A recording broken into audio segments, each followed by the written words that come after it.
Okay, let's get biblical here. Time to do some studying reminders on the 7 deadly sins. No doubt some of these definitions have been changed in the popular culture from what they were originally, but let's keep it simple. So we have pride, which is a life focused on yourself and characterized by ego. Envy, which is desiring what others have and in some ways feeling a sense of sadness at the success of other people. Anger, which is wrath and an unreasonable desire for vengeance. These are people with a temper who can't let things go. Sloth, these are the couch potatoes of the world, slow to action if ever getting round to it at all. In a word, lazy. Greed, the insatiable desire for more, even when they have enough, characterizes the greedy among us. For them, there's no such thing as too much. Gluttony, kind of a specific type of greed, specifically when it comes to food and drink. I'd extend that to substances in general. Then finally we have lust. For these people, every time is sexy time. Again, this is related to greed and gluttony in some ways, but more so related to the desires of the flesh. I'm Nathan Glass, and I'll be your priest for this evening.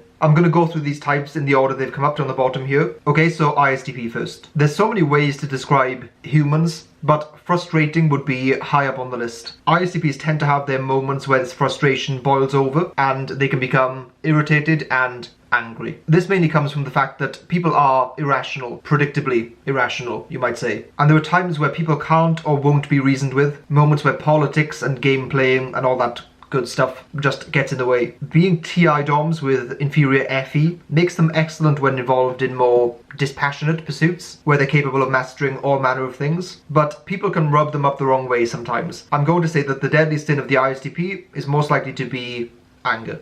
Okay, INFP. INFPs are masters of their own worlds. The only problem is we rarely get to see into those worlds. It's only when they give us tantalizing glimpses into it. If INFPs aren't careful, they can remain totally unreconciled with the real world. Having extroverted sensing as their blind spot function and also extroverted thinking as their inferior function makes taking highly productive action a struggle they often need to deal with. Getting into gear and staying there isn't something that always comes naturally to them. They can get trapped in cycles of inaction and inertia. I think that INFPs belong in the sloth category, which sounds kind of cute. ISTJ next. ISTJs are principled people. Having SI as their top function and then FI as their third function means they have strongly held values and they'll be reluctant to part with them. There is a steadfastness to them which is amazing and essential to weather certain storms in life, but that can sometimes morph into an unnecessary rigidness. They are likely to stand a bit too firm at times when change is required. I think they might be too prideful in certain situations. As a result, I'm going to put them in the pride category. ISFP next. ISFPs are often very active people and have a life philosophy that I've always been a fan of. The best way I can describe it is that they take life one day at a time and enjoy the simple pleasures it has to offer. Despite this activity though, and their low-key adrenaline junkie tendencies, they can struggle to organize themselves, and taking action in certain areas isn't always straightforward. So very curiously, for a type with high SC, I'm going to put them in the sinful category of sloth. Okay, ESTJ. ESTJs often seem to be wrestling with life, trying to take it under their control, micromanaging it. They're people with a structure and a plan, and sometimes things don't go to plan. Sometimes people don't act as cogs in your well-oiled machine. This can be very displeasing to ESTJs, and they're more than happy to let you know about that fact in no uncertain terms. They're big personalities, sometimes too big, and can turn up the dials on their trait of forcefulness, trading in finesse for fire-breathing dragon mode a bit too often. I think the deadly sin of ESTJs is going to be anger.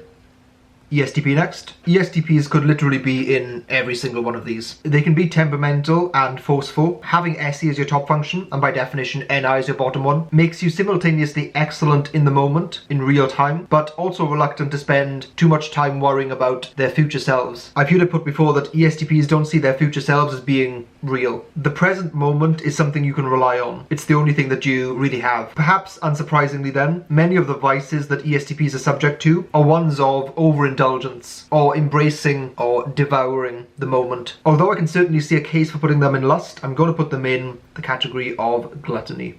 Okay, Enfj next. I think Enfjs are in the same boat as Isfjs actually, where they exert a great deal of influence on people, help them, guide them, yet the influence can be so intricate and subtle that the other person won't be aware of it at all. Whenever you are a giver by nature, whether that's because of your type or simply your personality outside of your type, there's going to be an inevitable compromise or counterbalance to it. So although Enfjs are certainly not envious by nature, if they're going to fall into sinfulness, then that's probably the one. So I'm going to put Enfjs in envy. ENTP next. I think I'm going to put ENTPs in a category that might surprise people. They're definitely expansive and feel compelled to seek out more in life, but I've noticed this tendency with ENTPs, and a lot of the online descriptions of ENTPs mention this, but don't often take this angle with it. They're willing to let something fail sometimes for what seems like a momentary victory, but I think this is done out of some weird sense of principle. I've seen situations where ENTPs will be in an argument or a debate with someone, and the other person would say something silly, closed-minded, or would simply be elongating the debate or contentious interaction, and ENTPs will go for a one-liner or a put-down, even if they know that overall that will negatively affect their relationship or the project they're involved in. For this reason, I've always seen ENTPs as being oddly prideful, so I'm going to put them up the top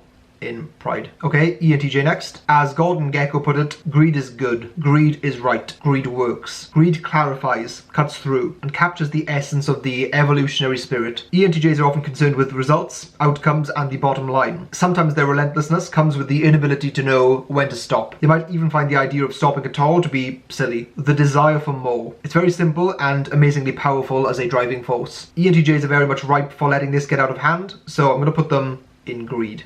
Esfp next. Another type that could go in many of these categories. Their dominant SE makes them as in the moment as the ESTPs, but ESFPs have a very different flavour to them. Unlike ESTPs, who can sometimes struggle to know what their values are, ESFPs often know exactly how they feel about something or about a person. They go for what they want and who they want. They have something of a conqueror's mindset even when it comes to people. They're intense, passionate, and full on. And I would say pretty lustful as well. So ESFPs are going down the bottom in lust. INTP next. The life of the mind can indeed be a fun one. Endless intellectual exploration. Ideas are so malleable and fluid, they make excellent playthings for inquiring minds. There's also this thing called, and I looked this up earlier just to get it right, the body. If INTPs aren't careful, their life can become one that is defined by an endless array of unexecuted upon ideas. INTPs have the perfect storm when it comes to being inactive or passive. They enjoy being in their heads, they value routines and their creature comforts, and they can sometimes struggle to manage the relationships in their lives as well. Friends are often the people who drag us out of, well, the house. So I think the deadly sin of INTPs is most likely to be sloth. ENFJ next. I must say that ENFJs don't seem like a type whose functions would point to one of these sins more than others, but their functions can certainly put them in situations where some of these sins will be easier than others. If you have a wide social circle and might be going out a lot, back when people went out, you can often find yourself in a state of indulgence. With their love for people and their desire to satisfy that third slot SE, I think they will be susceptible to the sin of gluttony. INTJ next. INTJs are tricky ones to place. If there was an evil mastermind category, that would certainly make things easier. Despite having inferior SE, I don't think they belong in sloth, since they're often involved in projects and taking action on things. They certainly have the desire for achievement, which can be thought of as a type of greed. However, I think that INTJs, when they've studied something or strongly believe in something, they're willing to go up against pretty much everyone and can tolerate a lot of disagreeing voices and opinions. For that reason, I think INTJs require a bit of pride, sometimes too much pride. Okay, ENFPs next. I might need to stretch the definition of one of these categories here. ENFPs, as the stereotypes will often talk about, are good at starting things, but less so at finishing them. This is because they are, in many ways, ideational explorers. They're the people who tread new ground. That's one of their biggest skills, after all. So it's not surprising then that the maintenance, management, and details of an idea are less appealing to them than its initial conception. Although it's in a very particular way, they are people who insatiably want more. When it comes to the new, they are greedy. So I'm going to put them in a strange kind of greed. ESFJ, kings and queens of the social realm. They possess a natural ease and finesse when it comes to interacting with people. They have their finger on the pulse of relationships around them, often knowing who's who, who's up and who's down. I think they might call it gossip. Inevitably, with this strong awareness of their own standing within their social circle, they'll similarly be very cognizant of who's above them or who is doing better than them. For that reason, I think that the deadly sin of the ESFJ is likely to be envy. Finally, we have Isfjs. How can an Isfj ever be sinful? I've mentioned this before in previous videos that sometimes Isfjs adopt the role of supporter and helper, which comes from the fact that they are good at it, but they can lead into it to a fault sometimes. As a result, they can end up helping people in their lives who then go on to succeed greatly and might forget the fact that the Isfj played a big part in that. If they're ever going to fall into being sinful, I think it's likely to be the sin of envy. If you haven't already, please like and subscribe. Also feel free to check out all of the links down below in the description, which includes a website, Patreon, individual social media links, and our Discord server, which is full of sinners.